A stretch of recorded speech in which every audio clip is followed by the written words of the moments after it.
This is a story about a world obsessed with stuff. It's a story about a system in crisis.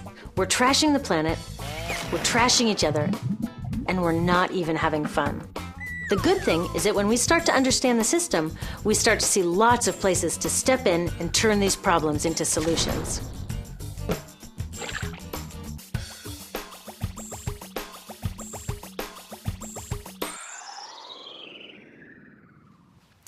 One of the problems with trying to use less stuff is that sometimes we feel like we really need it. What if you live in a city like, say, Cleveland, and you want a glass of water? Are you going to take your chances and get it from the city tap? Or should you reach for a bottle of water that comes from the pristine rainforest of Fiji? Well, Fiji Brand Water thought the answer to this question was obvious, so they built a whole ad campaign around it. It turned out to be one of the dumbest moves in advertising history. You see, the city of Cleveland didn't like being the butt of Fiji's jokes, so they did some tests, and guess what? These tests showed a glass of Fiji water is lower quality, it loses taste tests against Cleveland Tap, and costs thousands of times more. This story is typical of what happens when you test bottled water against tap water. Is it cleaner? Sometimes, sometimes not. In many ways, bottled water is less regulated than tap. Is it tastier? In taste tests across the country, people consistently choose tap over bottled water. These bottled water companies say they're just meeting consumer demand. But who would demand a less sustainable, less tasty, way more expensive product, especially one you can get for almost free in your kitchen? Bottled water costs about 2,000 times more than tap water. Can you imagine paying 2,000 times the price of anything else? How about a $10,000 sandwich? Yet people in the US buy more than 500 million bottles of water every week. That is enough to circle the globe more than 5 times. How did this come to be? Well, it all goes back to how our materials economy works, and one of its key drivers, which is known as manufactured demand. If companies want to keep growing, they have to keep selling more and more stuff.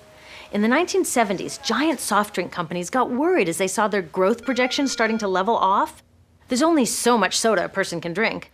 Plus, it wouldn't be long before people began realizing that soda is not that healthy and turned back to, gasp, drinking tap water. Well, the companies found their next big idea in a silly designer product that most people laughed off as a passing yuppie fad. Water is free, people said back then. What will they sell us next? Air? So how do you get people to buy this fringe product? Simple. You manufacture demand. How do you do that? Well, imagine you're in charge of a bottled water company.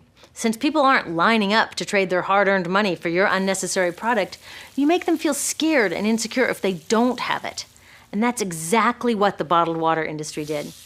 One of their first marketing tactics was to scare people about tap water with ads like Fiji's Cleveland campaign.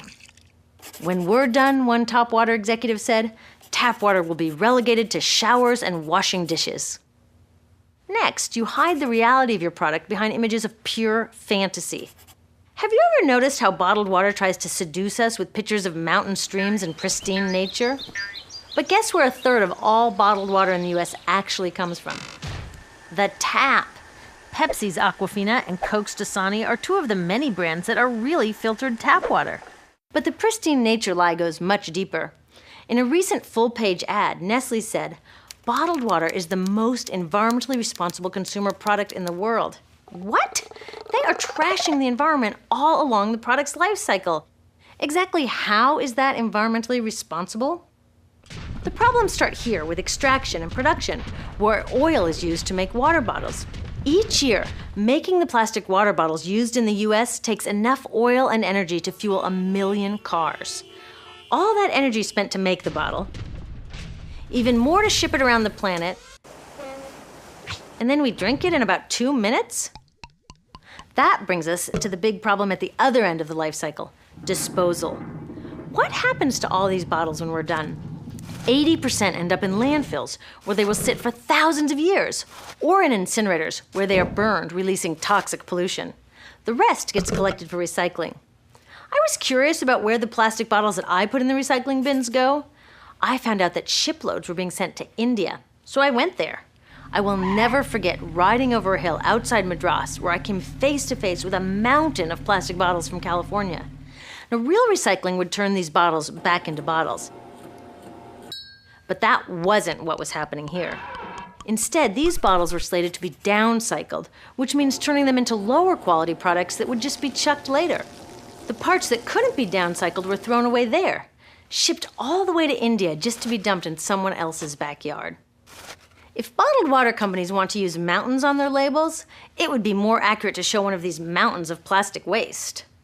Scaring us, seducing us, and misleading us. These strategies are all core parts of manufacturing demand. Once they've manufactured all this demand, creating a new multi-billion-dollar market, they defend it by beating out the competition. But in this case, the competition is our basic human right to clean, safe drinking water. Pepsi's vice chairman publicly said, "The biggest enemy is tap water." They want us to think it's dirty and bottled water is the best alternative. In many places, public water is polluted, thanks to polluting industries like the plastic bottle industry. And these bottled water guys are all too happy to offer their expensive solutions, which keep us hooked on their products. It is time we took back the tap. That starts with making a personal commitment to not buy or drink bottled water unless the water in your community is truly unhealthy. Yes, it takes a bit of foresight to grab a reusable bottle on the way out, but I think we can handle it. Then take the next step. Join a campaign that's working for real solutions, like demanding investment in clean tap water for all. In the US, tap water is underfunded by $24 billion, partly because people believe drinking water only comes from a bottle. Around the world, 1 billion people don't have access to clean water right now. Yet cities all over are spending millions of dollars to deal with all the plastic bottles we throw out. What if that money was spent improving our water systems, or better yet, preventing pollution to begin with?